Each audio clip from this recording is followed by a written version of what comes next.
All right, Mark. So, first I want to know just how the team's responded here this week. A couple days of practice, shorter week too, which I know can be a positive thing as you're trying to just keep the ball rolling, flush what's happened, and look ahead to week 4. Yeah. I think it's nice to have a short week, kind of reload, get the bodies back fresh, get an East Coast travel out to Ottawa, and hopefully go get a win on the road.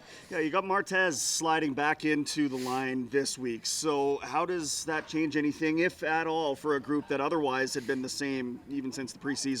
Yeah, Martez is a really good player. He did some really good things last year, and since the preseason, he's been staying ready and doing really well. So I'm excited to see what he does, this week, and I think it'll be he'll do really well on our offensive line. We're all used to playing with him, so there's some familiarity there for sure.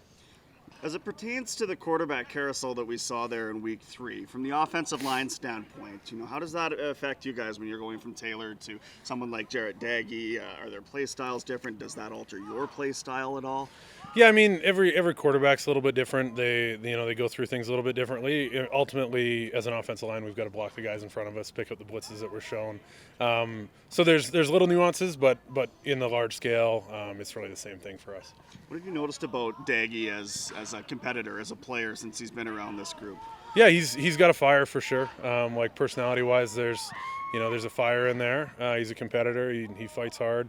I think we saw that the other night in the Toronto game, and I think he's a good young player. Does it inspire the group a little bit more? You got a young guy back there and behind you, maybe as far as taking a little bit more accountability, keeping him upright, or is that just, game to game? Obviously, you guys are trying to do the best you can. Yeah, you know what? I think our group, we've got a standard that we try to live up to every time we step on the field, regardless of who's behind us playing quarterback or who's in front of us on defense. Our standard is our standard, so.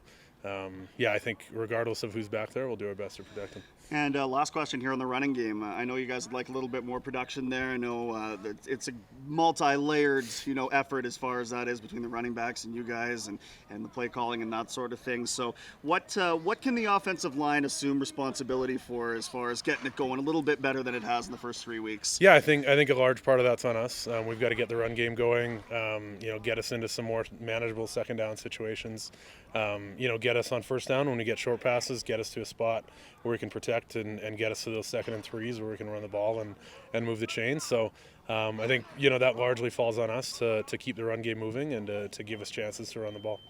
Awesome. Thanks a lot, Mark. Thanks, guys. Appreciate it. Thank you. Thank you.